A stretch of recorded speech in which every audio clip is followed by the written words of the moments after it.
Okay, guys, I think we're at right about time. We might be a little bit early, but I think we're all here.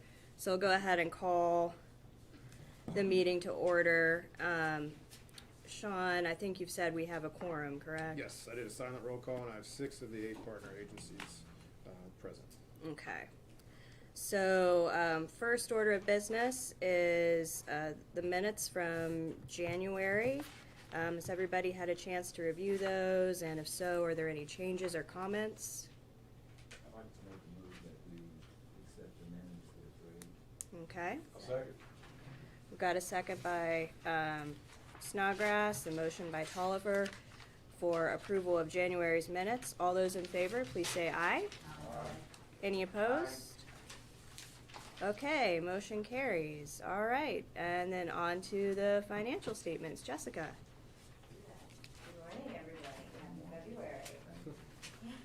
I'd like to start on Schedule 1, which is our statement of deposition or our balance sheet. I don't typically focus on this report very much because there aren't usually very remarkable notes on it.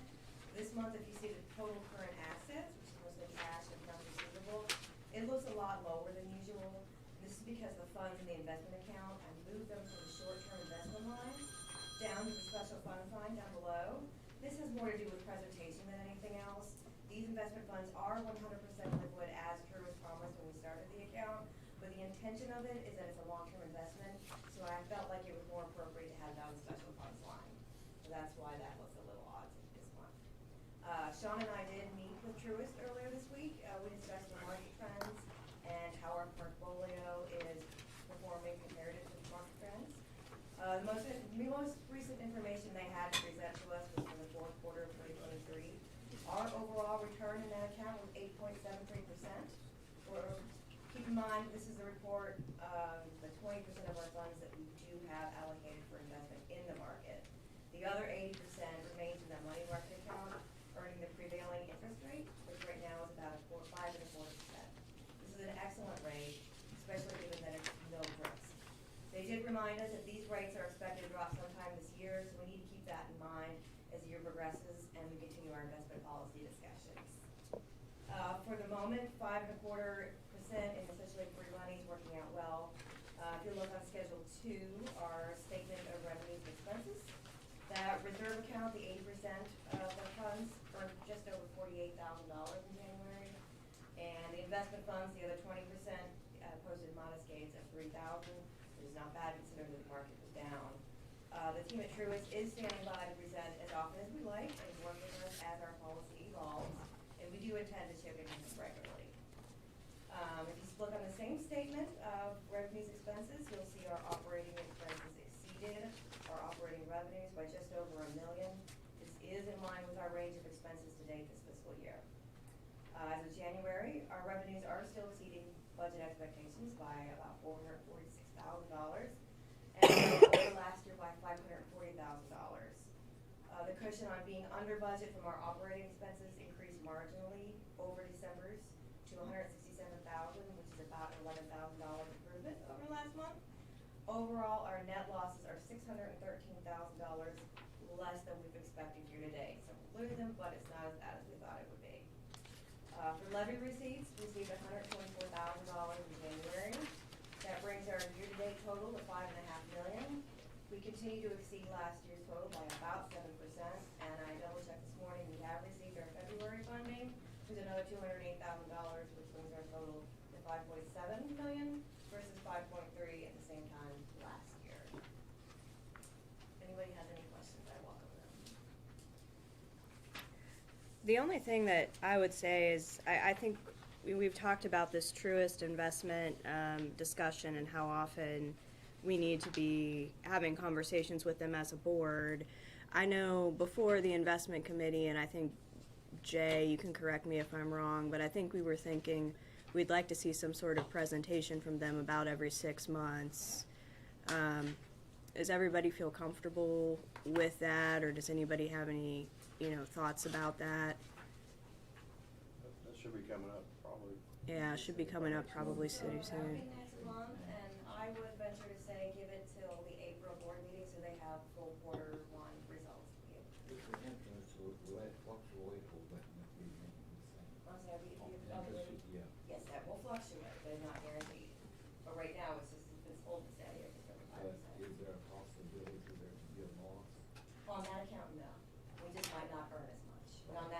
I had that too. That's why Yes, that's why we wanted to keep 80% safe. it'll fluctuate, but there'll not be a loss. There will not be a Yeah, loss. so, okay, I mean, I think I mean, we're still comfortable with that 6 months, then I think, you know, that's probably what we should at least hear from them every 6 months, and. Yeah, we will pledge to do the 6 months in-person board presentation meeting, update, and then we'll also, every quarter, we will send out electronically, these updates like we received from Truist, so. Awesome. All right, thanks, Jessica. All right, insurance report, Kurt. Good morning, everyone. This month, we had 2 additional open claims. I'm working through those claims right now and hope to have resolution on at least one of them here in the next week. Still working through the past claims that we have open right now, gathering information, and hopefully we can close some of those out this month as well. So that's the insurance report. Okay, Jacob? So your next 2 pages are 2 new operation reports put in there. We consolidated the Schedule 4 and CAT report into these 2. So we'll look at the first one there, Operations Report 1. So in this new report here on the top left, it tracks ridership for fixed route, our ADA trips and SOAR trips. So this past January, we saw a small decrease from the previous January of 572 passengers. And as we move to the right, here on the top, there's some new metrics we're tracking, like on-time performance. So on the fixed route side, we were 75% on time. And we carried 9.3 passengers an hour per revenue hour. And on the demand side, a little further to the right, the on-time performance was 92%, and we carried 2.29 passengers per revenue hour. Down on the bottom right box there, it's labeled Transit app. So this is the new passenger app that we introduced a couple months ago. So you can see that over the past 3 months, we've seen a pretty good increase in the usage of the app. So in January, there was 2,000 rides used within the app, whereas in November it was 115 rides in the app. In January, 702 people downloaded the app. We currently have 1,200 users of the app. And those 1,200 users, there's 33,000 sessions. So the sessions is how many times they got on the app and said they want to leave at a certain time and go to Quincy Walmart or Nitro Marketplace. And the average user uses it 27 times in a month. You get a lot more out of that, I thought. Yeah, it's been a good increase in these 3 months. Then on the next page, Operations Report 2. So we reorganized the pass usage report here. So on the top here is the day pass information. So we added a new column there in the middle labeled Messiah. So this is, again, the app that passengers are using to pay their fare. So you can see in the past 3 months, it started off slow, 23 day passes were sold in November, but in January, 761 passes were sold. And then down at the very bottom is the ridership programs. These are the programs we spoke about last month with UC, West Virginia State, and other various organizations.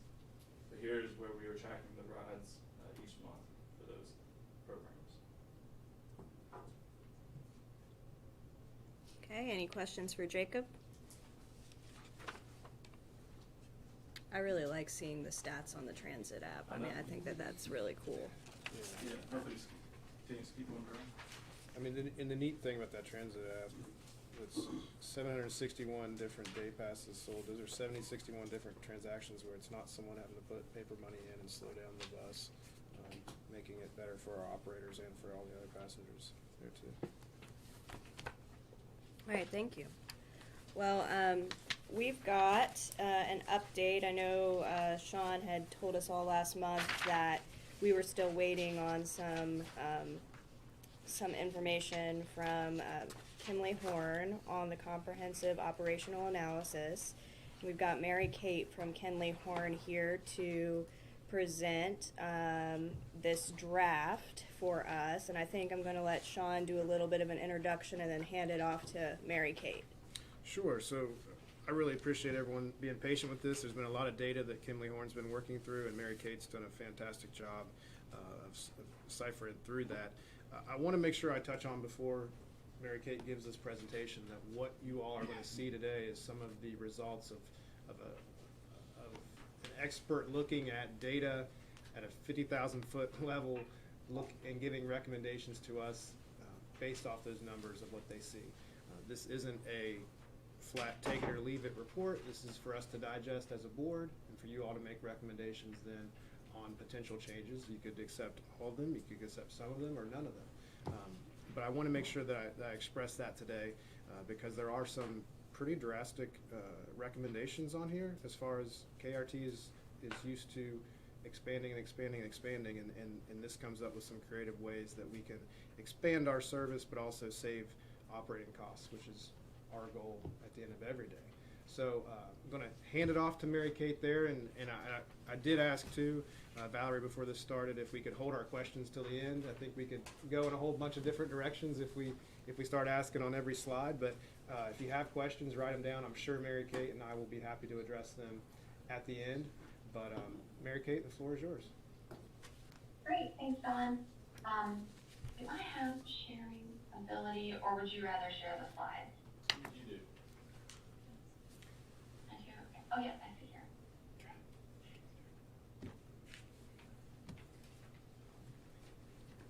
I'll turn this TV on too. Okay. Can everybody see my presentation view? Yes. Okay, great. Hi, good morning, everybody. Thank you for having me. As Sean said, my name is Mary Kate Marukian. I'm a transit planner with Kimley Horn, and I believe I spoke with you a while ago. Just introducing this study and some of the data that we'd be looking at. And today, I'd like to give you an update on what we've been looking at and some of the initial recommendations that we've come up with. I want to echo what Sean said. I would love to hear any, this is a non-starter. Have you thought about this? We're bringing this to you today just to give you an idea of some of the analysis that we've done, some of the kind of answers that have come out in our data sifting. But we really would like to hear from you on what's possible, what's not, and what you think we're going to get some pushback from the public. We're excited about some of these recommendations, and we think ultimately this is going to make things better while offering you savings. So we call this a comprehensive operational analysis. So I'm going to spend a little bit of time just going over what the goals of this analysis were and some of the existing conditions data that we've been looking at that kind of fed into the development of our service alternatives and recommendations, including the microtransit recommendations. We also did a fare elasticity analysis that kind of looked at with certain changes to the pricing and policies currently offered by KRT and the pricing structure. If we made changes to those, what would the effects on ridership and revenue be with incremental changes to pricing to kind of hit that balance and hit that sweet spot where KRT was comfortable. And then we'll go through some next steps and where we're headed to get these recommendations refined with your feedback and then presented to the public. So a comprehensive operational analysis, or COA, is usually focused on the immediate or short term within that 5-year span. These changes shouldn't require any major capital infrastructure purchases like vehicles, facilities, things like that. These are operational changes, so they can be pretty specific and pretty detailed. We've tried to focus on cost neutral approaches when looking at a COA. That either we're just kind of rearranging the deck chairs, moving funds from underperforming services to higher demand services, or even realizing savings. So we want to make sure that anything we propose can be achieved within the current budget. So we started with the existing system, just looking at how is the system structured, where does it operate, how long during the day, how often, and then how is the service doing. And looking at that, we want to also understand how the service is performing versus where are there needs across the system, and is the system meeting meeting those needs geographically, demand-wise, all those questions kind of rise to the top in this kind of analysis. So just to give you an idea of where we started, we just took a look at where does the service operate and when and how frequently. And something that we noticed is that frequency does vary. Frequency and span varies pretty widely across the day. You have some services that start pretty early, some as early as 4:30 in the morning. Some services run all the way till 12:30, while others end at 6:30. Some start at 7:30. So there is a pretty wide range of when services start and end. That can lead to some confusion and inconsistency in the services. It can also, and while it does address demand directly, you're noticing that folks aren't writing, so cut the hours. It is pretty intuitive, cut the hours or extend them, but it does create some issues when folks are trying to transfer from one route to the other, especially with the service area as large as KRT. It can be helpful to have a more consistent span in order for folks to kind of predict that they'll be able to make that connection across the entire service area. So after just taking a look at how the service operates, we wanted to look at performance as well. So there are some major standout routes in the system. Routes 1, 2, 22, all those and 3 all really pop out as the high performers in the system. With Route 5 also sneaking in there, making a valiant effort. But there were definitely, it was very obvious right away what the high performers in the KRT system are. And these routes operate within that downtown core service area. So beyond just overall passengers, we want to look at efficiency, and that also means looking at passengers per trip. So, aside from those very typical demand peaks throughout the day, we want to make sure, is the route really meeting that demand across the entire day, especially if the routes are operating more frequently. So very similar to looking at the overall demand, total passengers, the passengers per trip kind of echo that. So I note here routes 1, 2, 3, 5, and 22 are the only routes that consistently carry more than 6 passengers per hour. I would say 6 is an industry best practice for kind of the minimum we would hope to achieve on a fixed route. Anything lower than that, you can start to look at alternative service modes, microtransit, just periodic trips out to a dedicated shuttle, those kinds of things. But in order to make sure that we're operating financially efficiently, that 6 number is really where we would look to achieve that. Sunday ridership, pretty similar to weekday ridership for the routes that are operating on Sundays. Not all the routes do, but routes 1, 3, 2 are definitely the standout, most high demand route. Services offered on all the highest demand routes except for Route 5. Not that Route 5 operates very late to the evening on the weekdays, so that was something else that we noticed. So beyond just overall demand and demand by trip, we also wanted to look at, okay, the service is starting this early and ending this late. Is that appropriate? Does the demand really start that early, and does it really last all the way until 12:30, 1 a.m.? So looking here, you can see that the demand really starts to pick up a little bit before 6, just right around 6 a.m. So between 5:30 and 6, that's when we really start to see, okay, folks are getting on the bus, they're needing that trip. When you are looking at when to end service, it's important that the service kind of gradually declines. That indicates to us, okay, this is an appropriate time to cut off. You're seeing a slow trickle down. You don't want to just abruptly end service when you've got 20 people on the bus. That means that more people probably would have risen later.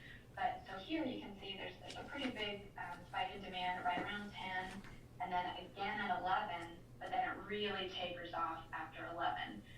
So that was kind of a signal to us that potentially that could be an area to realize some savings, is starting service a little bit later in the morning and ending service a little bit later in the evening. Or ending service a little earlier, sorry. So cost per passenger, similar to passengers per trip, our route costs what it costs. So the more passengers you can carry carry on a route, the more efficient it's going to be financially.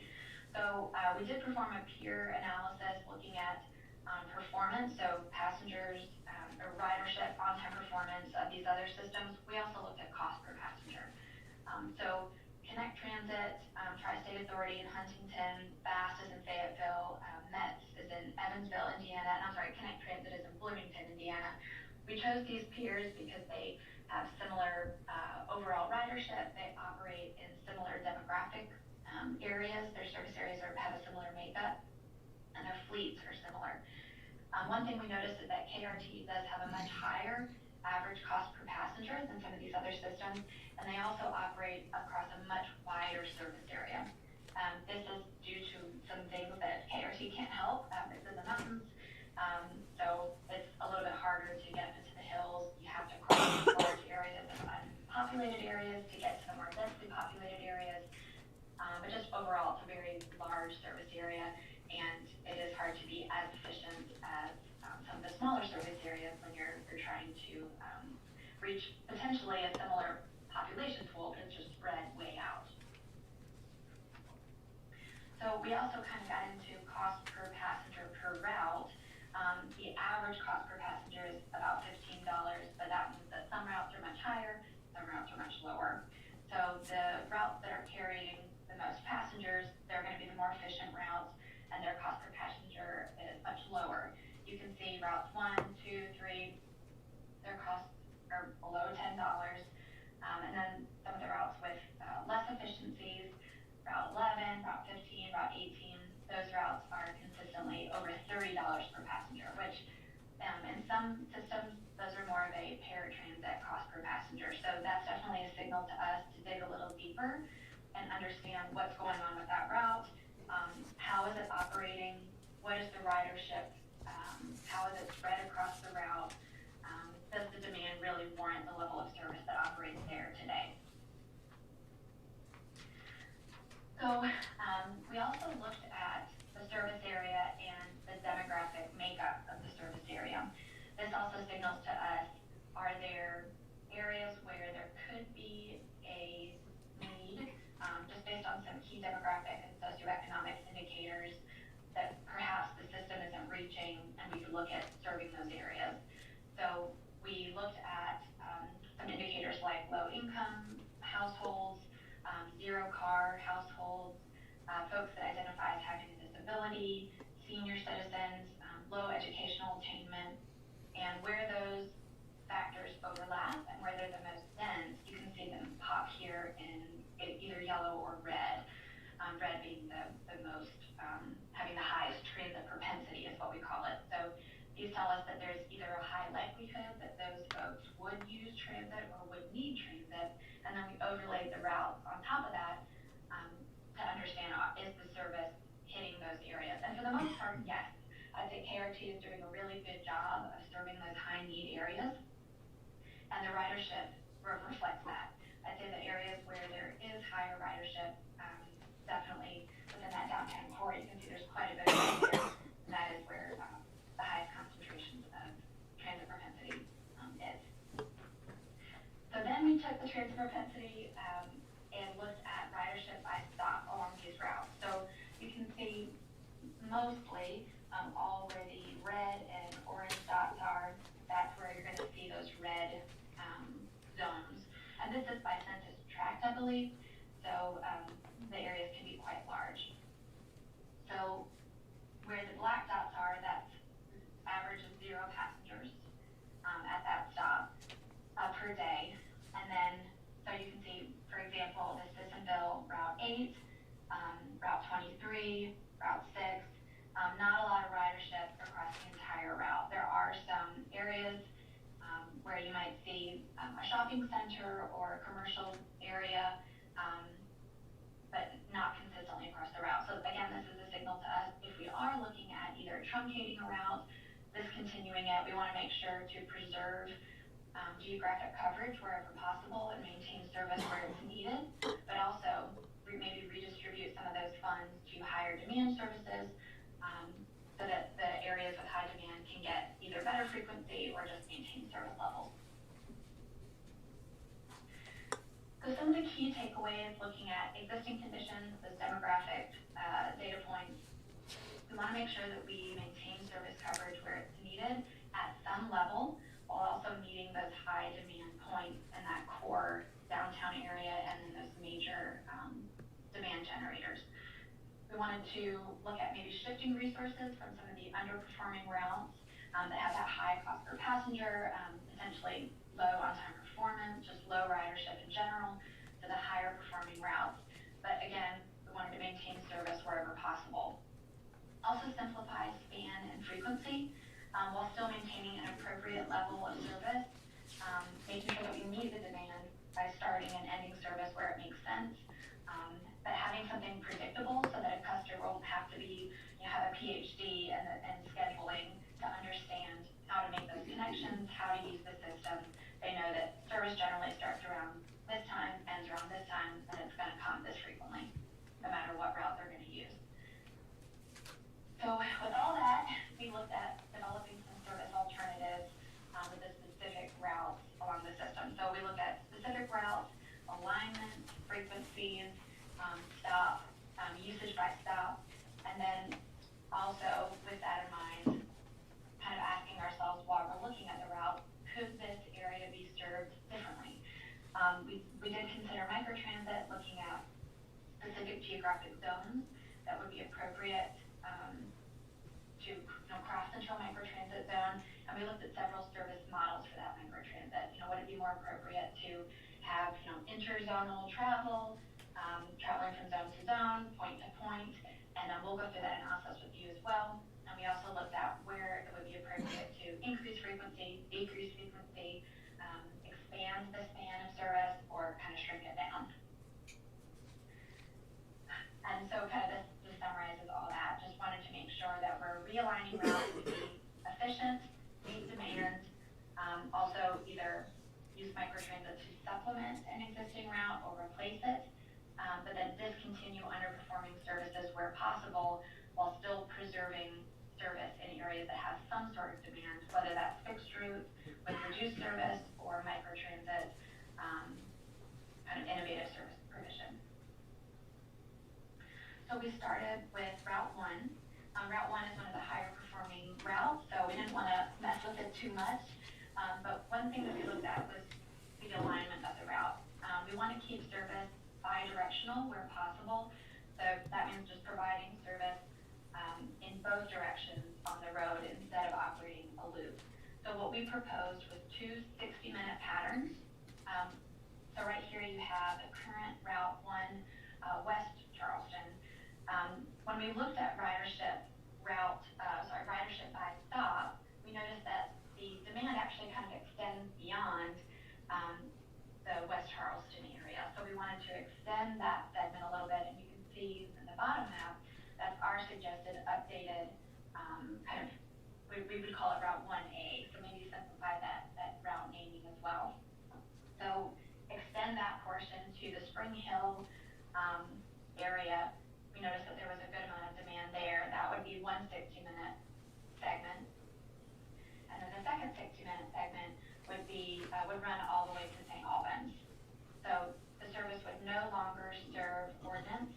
It would be bi-directional along Kanawha Terrace, and this would provide the overlap of 1A and 1B, what we would call it, and then the overlap of those two 60-minute services would provide 30-minute service in the highest demand area of the route.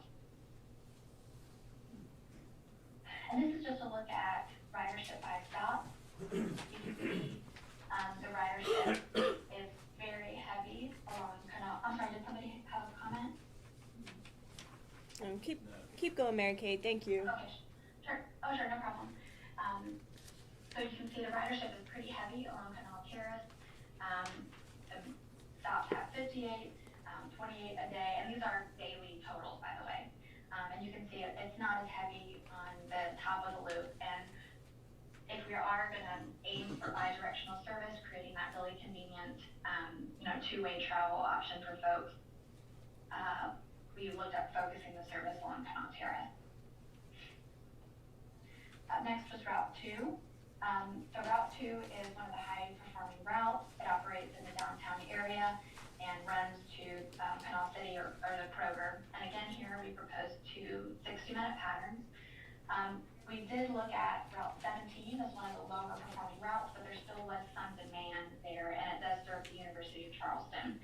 So in the downtown area, Route 2 and Route 22 overlap and cause some duplicative service coverage. They both have high demand in that area. The downtown is just a high demand area in general. So we kind of let Route 22 take the bulk of the coverage in from the transit center to the government center in downtown, and then shift Route 2 to cover the portion that was previously covered by Route 17, but still using those hours from Route 17 to kind of create that frequent service that was enjoyed by the people that ride Route 2 today. So we rerouted Route 2 to cover the alignment along McCorkle, and then Route 22 would absorb that ridership of Route 2 in the downtown area. So that overlap does create that same frequent service from folks traveling from the transit center to the Kanawha City Kroger area, the Kanawha Mall, or the city center to Kanawha. And then the other portion of Route 2, the other 60-minute pattern, right now it serves the Dickinson Walmart and Cabin Creek in the outbound direction. That does create a good bit of added time to serve the Walmart and then Cabin Creek, or the Cabin Creek and then go back to the Walmart. So we suggest kind of choosing one. There is a good amount of demand at Cabin Creek, but we think that the added time savings on that will create just better service, more reliable service, and there is the potential to serve that area with microtransit in the future. And here's a look at the demand at the Cabin Creek stop versus the Dickinson Walmart.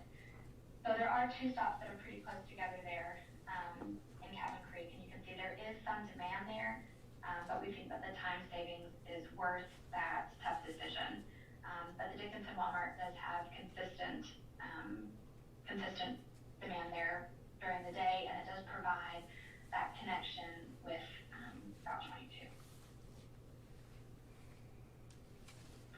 Then we have Route 3. This is another high-performing route, and we want to make sure that we're preserving service where we can, not changing it too much. So instead of, we kind of have 3 patterns here, but 2 overlapping 60-minute patterns, and then we'll talk about the third in just a minute. So we overlap to West Virginia State University, creating 30-minute service from the transit center to West Virginia State, and then we create a short turn of the route. The Nitro Marketplace is quite far. It takes a really long time to get there, and that's a lot of cost, a lot of revenue hours spent making that trip to the marketplace every trip. So instead of that, we would serve the Nitro Marketplace every other trip and have the Route 3 turnaround at 40th Street. But still create that 30-minute pattern from the transit center to West Virginia State, and then hourly service out to 40th Street. It would still serve Nitro as it does today, but it would be every other trip instead of every trip. And then Route 14 City Park, that was a tricky one for us. There is enough demand that we feel like it would be a heavy lift for microtransit to support that level of demand at that complex, but not quite enough demand that we would want to increase frequency or really adjust the span that much. So we didn't change the routing. We really kept this route the same. We didn't expand the span here. It'll still end at 6 p.m. to maintain that consistent service. It's just not far enough away to really make us worry too much about those connections. And there is potential that microtransit could be offered in those later evening hours where the demand kind of falls off. But where the demand is highest, we would still want to serve that with fixed route. There is the potential to be interlined with other routes here. Since this route is so short, it just requires 1 bus once the bus reaches the transit center, it could potentially be interlined with one of the short turns of the 1 or the 3 in order to kind of utilize some layover time in that route. If riderships increase, we could suggest reintroducing Saturdays. That was another recommendation, is to no longer offer service on this route on Saturdays. The ridership drops by half on Saturday, and its frequency it really doesn't warrant, in our opinion, that Saturday service. So we also wanted to take a look at the trolley. We know the trolley is a really important service and it's iconic for Charleston, but when we looked at the routing, it didn't really appear to us as a traditional downtown trolley. It serves a lot of grocery stores, kind of a needs. It's meeting needs, and it's less of this is the convention center, these are the major downtown attractions, and so we wanted to see if we could kind of shift the demand to other routes that serve the transit center and also service those grocery stores, and reroute the trolley to better serve those downtown attractions. So this is the routing that we suggest for the trolley moving forward, no longer crossing the river, but serving the convention center and some of those other major downtown attractions. But the previous connections are still available via the other route. And this is the other routing, inbound.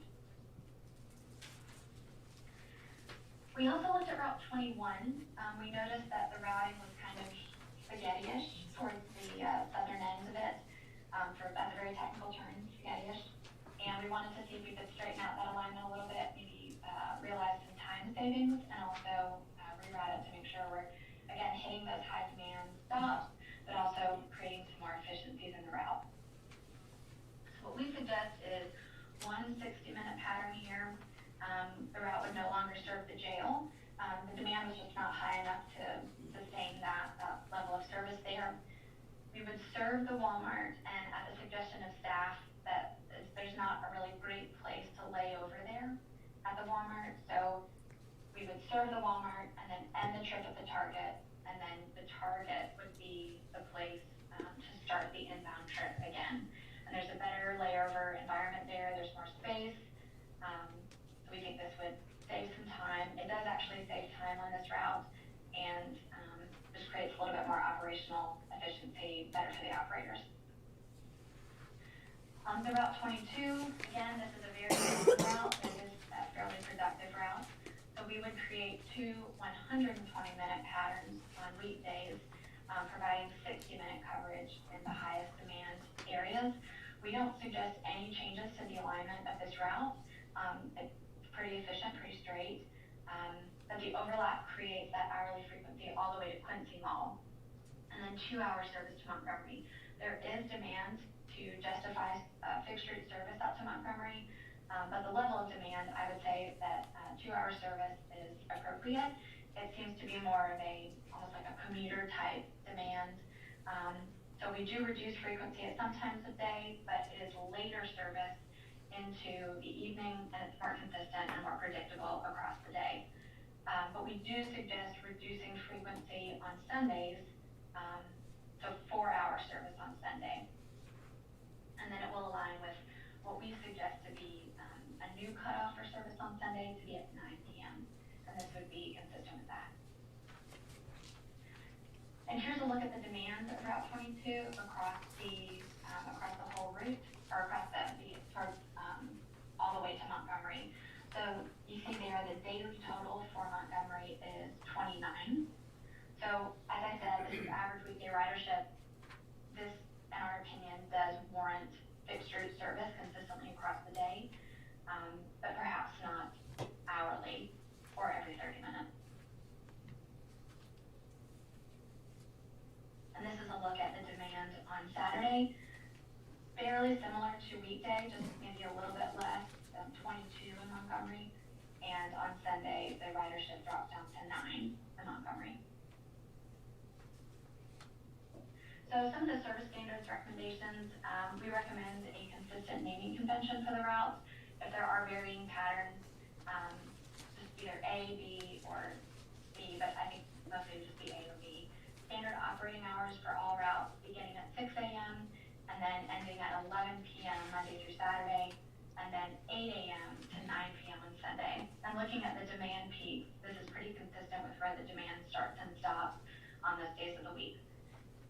We think 30-minute frequency based on the current ridership on the routes is appropriate, and we want to focus that frequency on the high demand portions of those routes, the routes 1, 2, and 3, and then 60 minutes on weekday evenings. So after 7 p.m., those areas that do have 30-minute service today, that would drop down to hourly, and it would remain hourly on Saturdays and Sundays as well.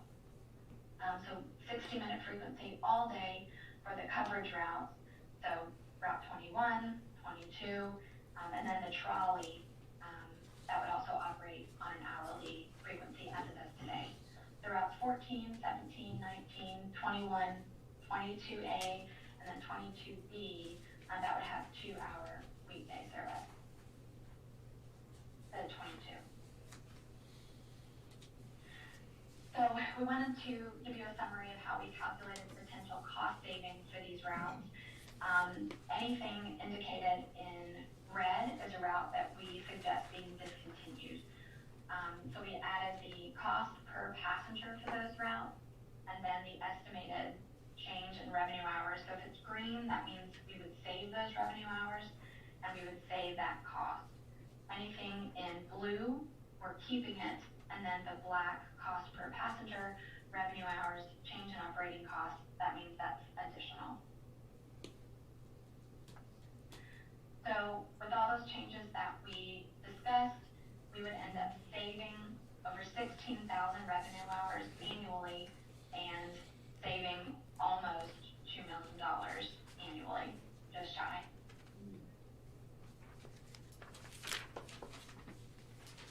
So just to give you an idea of, just to remind you, we started our microtransit analysis. So with all this savings, we are discontinuing some routes. So we want to make sure that we can maintain service coverage wherever possible. So we again started with where do we need to maintain that coverage. So when we look at ridership by stop, we look at transit propensity areas, where do those needs exist. We also started refining potential microtransit zones.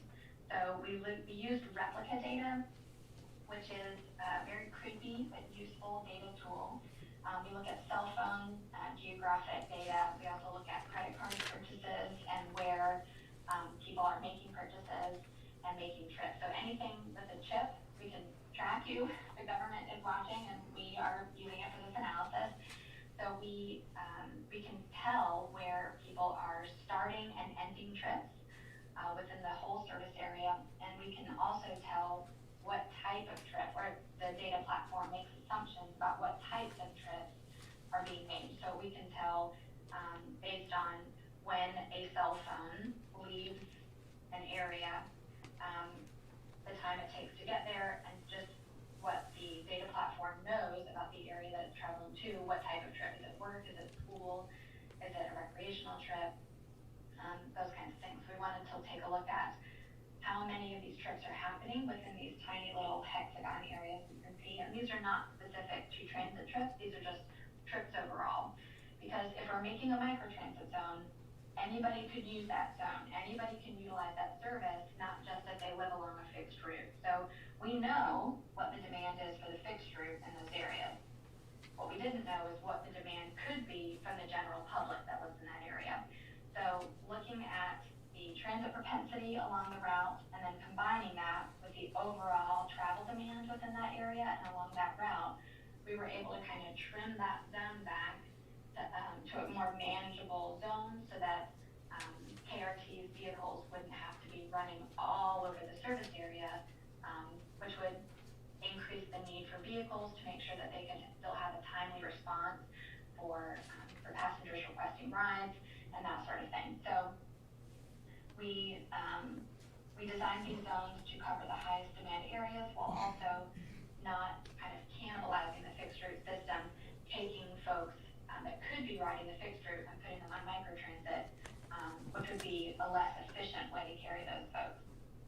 We also identified specific points within the downtown core where folks could be dropped off.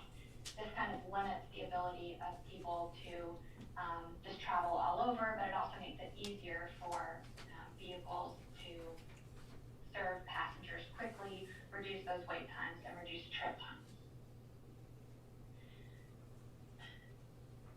So this is Route 23. I added this here because I know that this is quite a long route, and when we recommend truncating it, there is still some demand and transit propensity along Route 23 to Clinton, but we wanted to make sure that we're addressing where there's current transit ridership happening and also potential demand. So we wanted to give an idea of the ridership beyond the area where we recommend truncating that route. So as you can see, this is average daily ridership. If you can see my mouse, this area is where, right here, this is the area right here, where you can kind of see there is some ridership happening there between 5 and 15 a day. There's a shopping center over here, and then the area that we show ridership by stop is just beyond that point. There, so you can see there's also some ridership here, but we don't feel that it's enough to support it with microtransit. And this is just an example of some of the analysis, what that analysis looks like when we were modeling what the microtransit service would need to operate. So based on the estimated trips across the course of a day, and then modeling that demand, how it could be served across the service area, this gives us an idea of how many vehicles would be required to meet that estimated demand at the highest point of demand in the day. So the microtransit service scenario that we looked at covers the same service band as the existing fixed route service today. When you're dealing with FTA, they want to make sure that you're not just removing service and not offering an option where there is still ridership. So I think what we can very reasonably tell FTA in an analysis is that yes, we are discontinuing this fixed route, but in a lot of cases, we're giving these folks more service span later into the evening and more frequency, more access to the system. These folks can still take microtransit, connect with the system downtown. They can access at all times of day.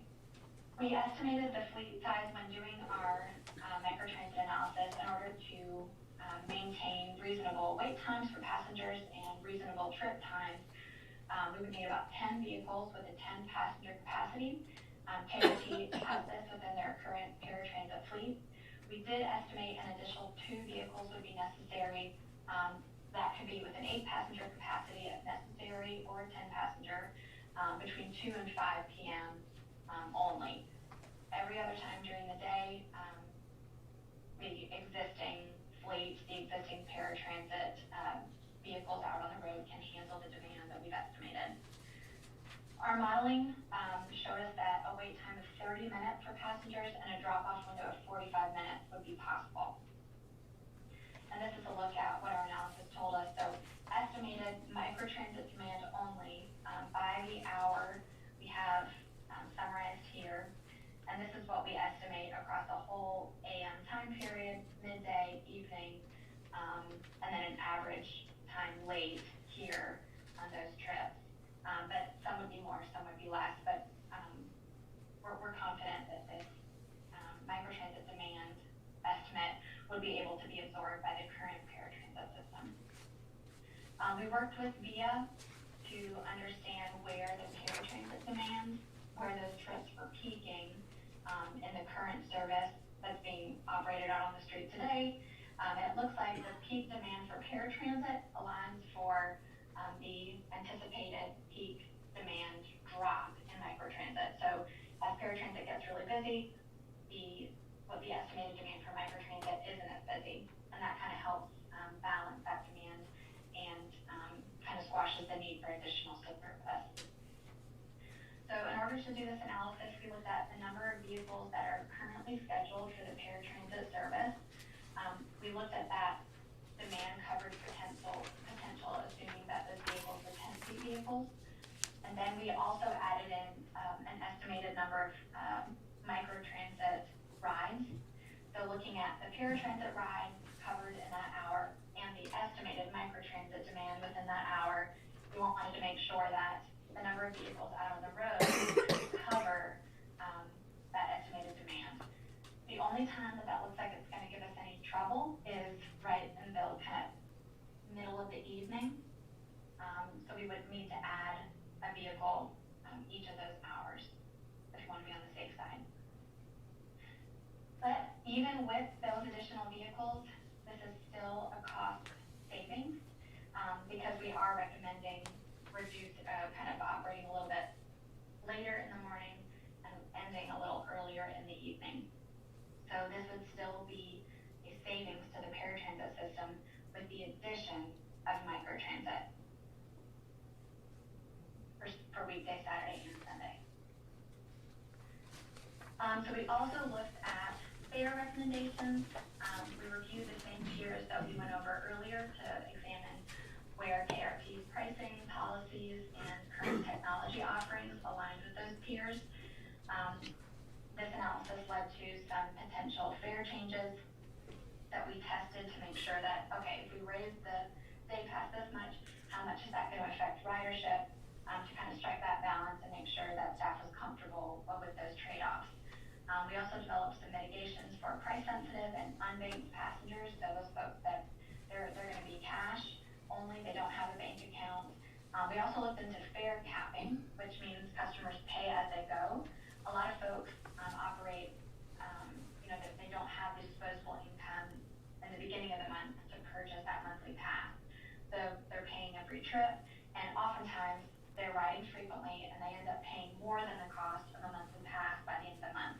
So fare capping allows folks, once they reach that day pass price, once they reach that monthly pass price, they're capped, and they're no longer charged. So that is a mitigation that we can offer with fare capping.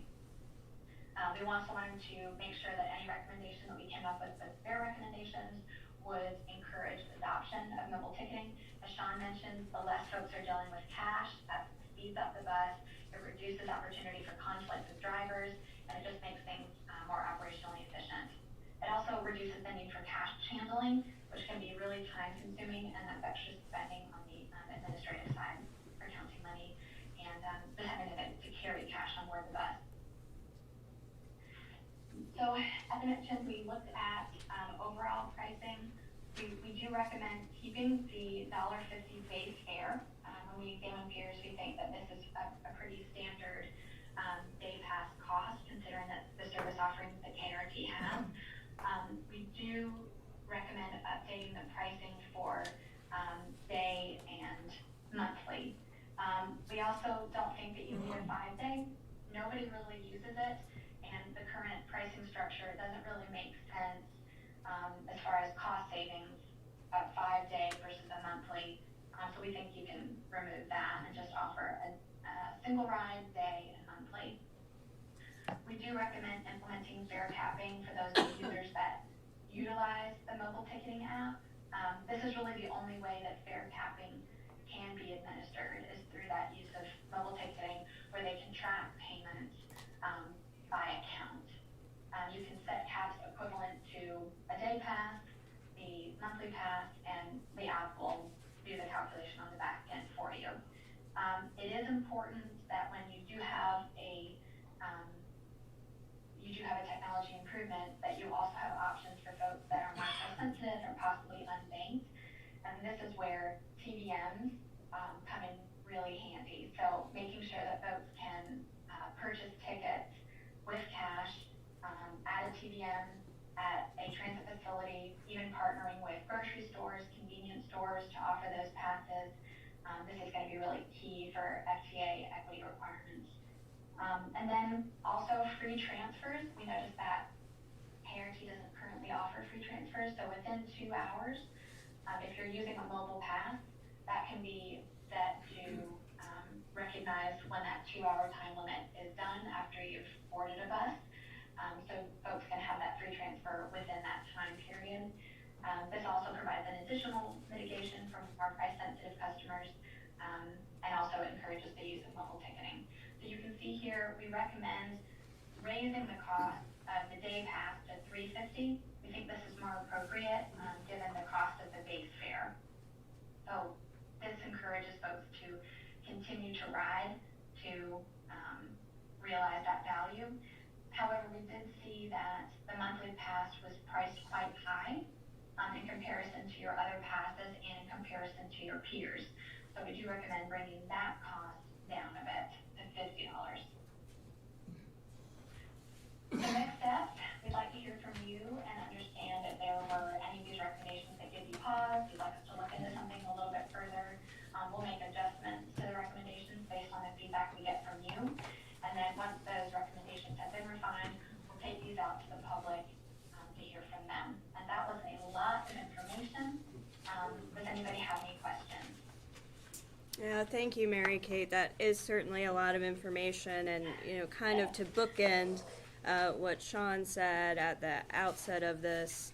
I mean, this is really the first time that the board is seeing all of this put together. So today is more about just an introduction to the data and understanding the data, and I don't think we're prepared to make any decisions today, but if anybody has any questions for Mary Kate.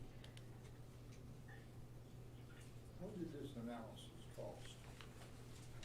What was the cost of the analysis to do this? Yeah, the scoping for this, I believe it was 140 or 180,000. Yeah, and we were matched with federal grant dollars for planning for that. And for this, we can save 274. 274 So was we just spent half of it. no, sir. No, Get 274. it out. 274 was just the micro transit savings. The actual savings there, the potential savings were around $2 million on the modifications to the fixed route service. One of the goals is to increase ridership, and I know prevent accidents, but I know one of the goals is to increase ridership, right? I know a lot of this information should be held to the board, but this is some good information for the public. Is there any way, like, a lot of people might go and they'll go up to the counter in various stores and say, when does the next bus come? If they was privileged to this information, they could look it up and tell them. So I think, that if we can get much of this information to as many people as possible, Sure. that might increase. Another thing, and I don't know, I have an inside scope, and I may be wrong, but down in South Charleston, that big plaza, I think the long-range plan is that Kroger's gonna move down in there. Now, I don't know, I wouldn't be for sure, but I'd be on the lookout so you could do some previous planning. I understand that there's gonna be a Kroger's down there, similar to Kmart, they're gonna shut down a lot of the Kroger's. Sure. So if you look into that and found that so, then you could do a possible plan to make more trips in that area. Also, West Virginia State, they already added a new doctoring program, but they also are trying to get the agriculture department. That's gonna be an increase in students. So I'm just sort of looking maybe at long-range planning, that if this comes in, you won't be caught off guard. Sure. No, those are all great recommendations. We will be happy to do all we can from a communications side to get our schedule out to more locations. We have met with Mayor Mullins in South Charleston to talk about that new development and how KRT, and I appreciate Mayor Mullins for reaching out before they plan the entire operation, the actual construction, because they are taking into consideration bus pull-offs and where we can be located and how we can get our buses in and out of there, because we recognize that's a huge, Not only huge is deal. this to businesses, but if there's some kind of way, I know that the rest of this is privileged, but if we can get this out to the general public, Sure. there might be more usage. They wouldn't have to sit around guess or call here and find out when the bus. This is excellent information here. Yes, sir. This is something I've been wanting to see for a long time. I just didn't know how to present it. But look at this information. It gives you when they go on. This is excellent information. It's rather than the number of buses, where they are. And so I think this should be in the hands of as many people as possible. And with, I mean, I think that's a good point, and I think with a lot of the improvements we've made over the past year, and the app and some of those things that we can see in real time, it's better for the passengers, right? They're able to see more, they're able to plan a little bit better. So I think we're taking a lot of that really seriously and moving in some good directions. Will the app, has the app cover this? Yes, it does. It does, yeah, yes. And we're printing more paper schedules also to make sure we can distribute those. Yes, sir. I mean, does anybody have any other discussion right now? I mean, again, I think this is just sort of a good introduction to this data, and we probably need some time to digest it. I think the staff probably needs some time to digest it, and then we can, discuss where to move from there. But any other initial discussion on this today? We receive like a price comparison of where we're changing the day pass, well, that'll go up, but the monthly will go down compared to what we'll save on the revenue of changing the routes. Yeah, could somebody do that analysis, I Yeah, guess? figure Or, it out yeah. soon, but Yeah, it's something to we figure can work that out with Yeah. Mary Kate. Yep, sure we can. All right. Yeah, I can add that in very easily.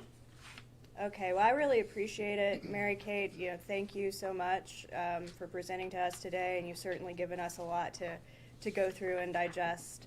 And thanks again for all your work on this.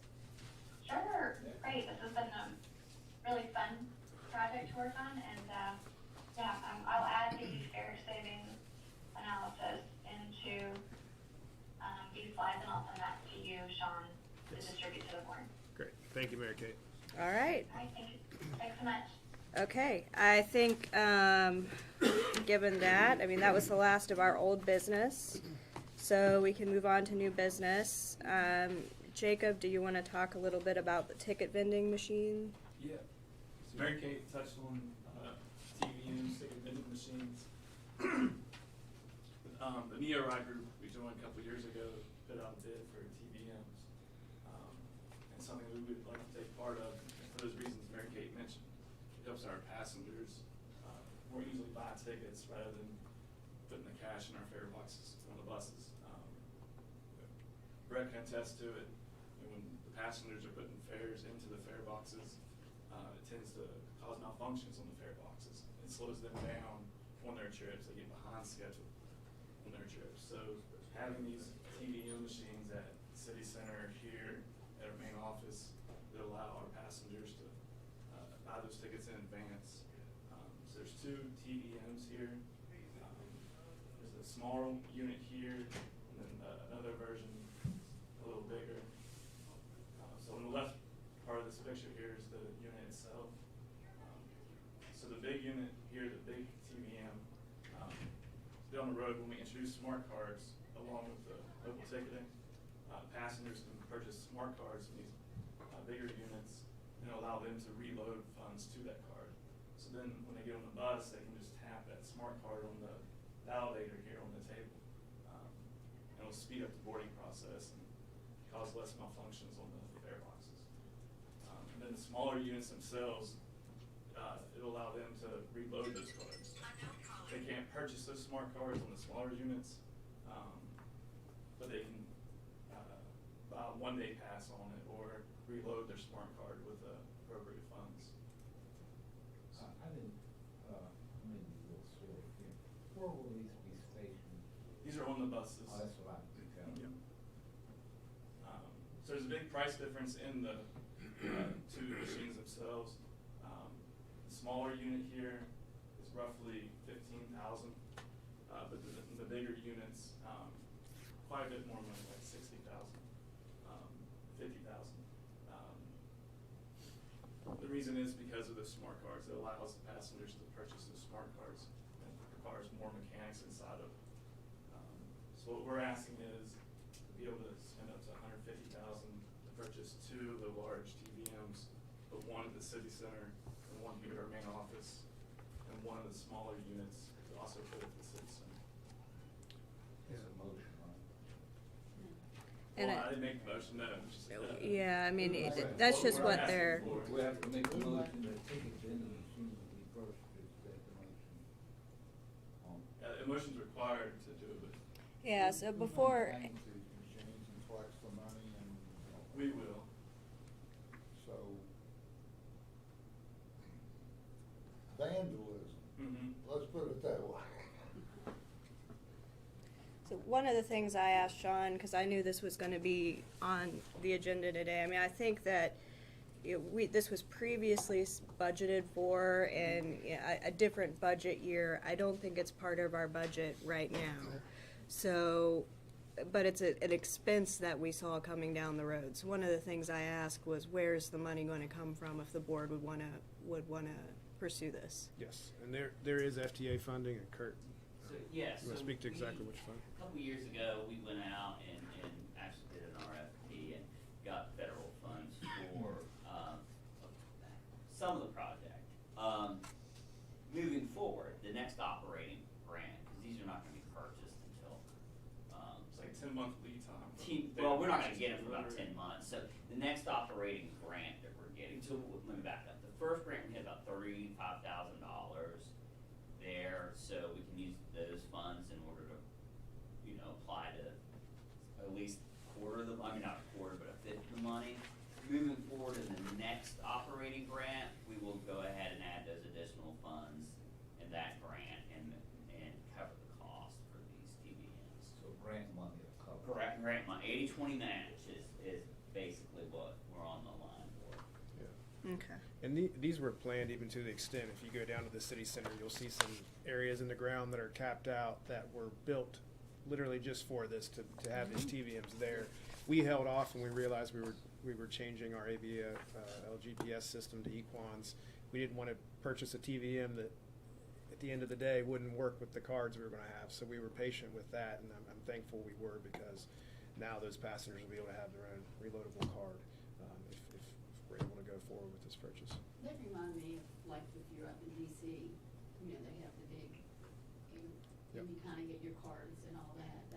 That's just what it reminds me of. Yeah, and the nice thing too, to Mr. Suffin's comments, this being located right there at the city center or here at our premises, there's very few times of the day that we are not right there within viewing sight. Someone from KRT staff and/or the police or the city of Charleston, especially down at the city center, they do a fantastic job of supporting our operations there. So we are confident that'll all be on camera and help us. I don't mean to be negative. No, sure. Anytime there's a machine out there with money, Yeah.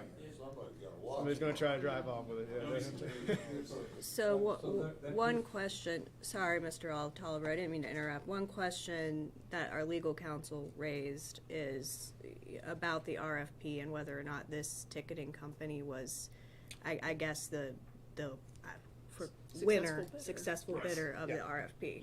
Yeah, Okay. they were in the ride negotiated with the company in Okay. final pricing. And this is another example of, by us joining that NeoRide consortium, we are getting prices that take into account the entire group that could purchase these, which helps us tremendously. If we had gone out on our own, Oh, those prices are so much higher. I do Yeah. understand. Yes. Cost will not be any burden to our existence. This is all gonna be grant. Well, it'd be 80-20, so if we approve 150, yeah, it'd be $30,000. Are you ready for a motion to be made? One more question, is there a monthly upkeep or charge for these Yes. subscription? About 5,000 a year. Yearly? Is that for all both Yes. machines? Okay, so what I think, staff is asking for us today is for a motion from the board that authorizes KRT to spend up to $150,000 for the purchase of these mobile ticketing machines. Okay. Okay, so we've got a motion by Tolliver and a second by Sutphin. There's one question. Sure. Does this machine often have to be calibrated? Because something say if they're, you buy a ticket and something going kind of crazy, is that calibration within that maintenance field? Will that be? Yeah, there's a maintenance plan for them.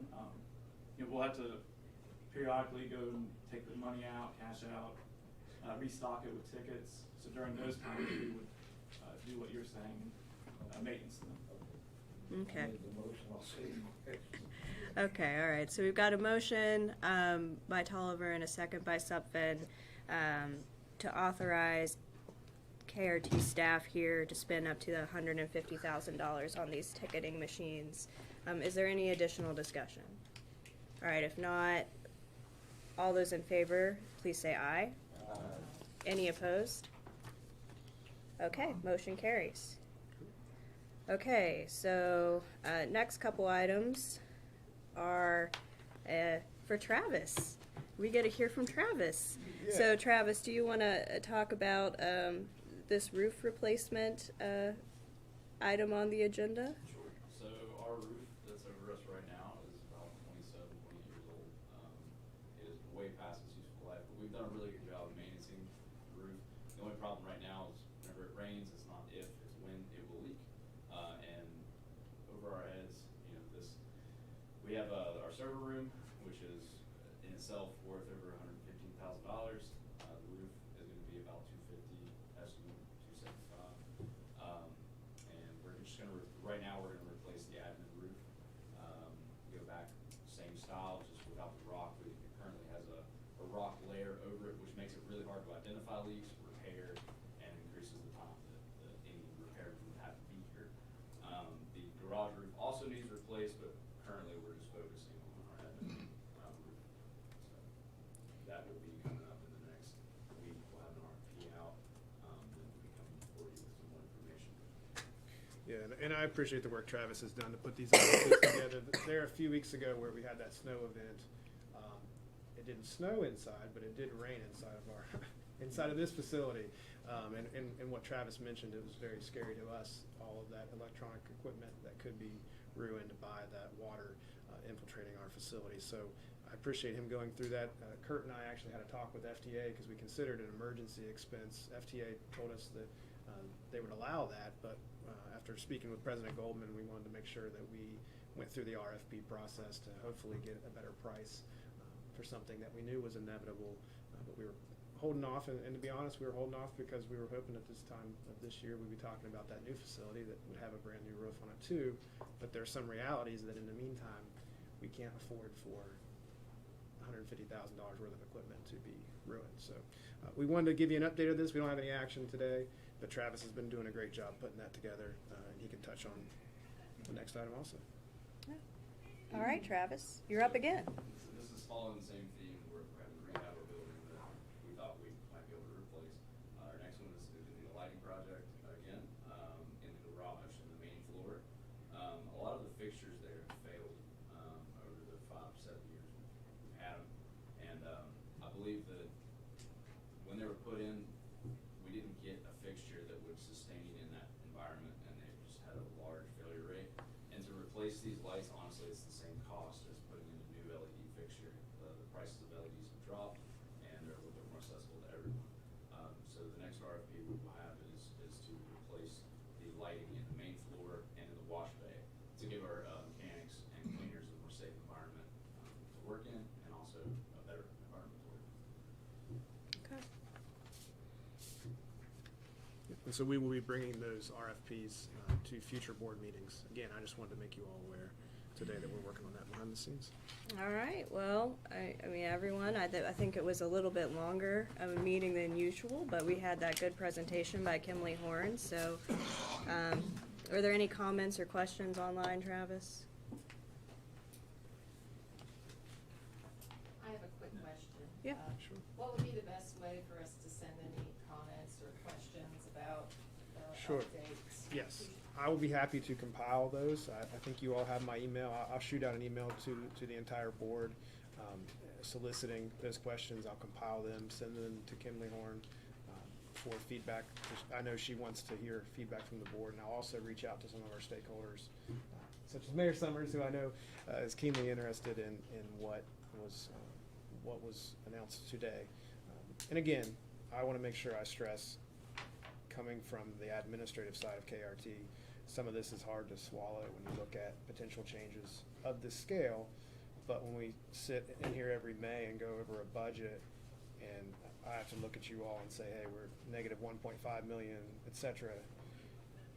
If we keep going down that path, there's going to come a day where we say, hey, we can't afford service in general, and it won't be changes that we get to make based off of data in front of us, like we have the potential to do today, and coming forward to make some of those tough decisions. It will be because we have to make the changes because we're out of money, and that'll be harder on everyone. So I hope people can look at this with that perspective. It's not fun. some of these changes are gonna be tough, and some of these changes won't happen, but, any questions, yes, please send to me and I will forward to Kimley Horn feedback. All right. All right, with that, everyone, I think,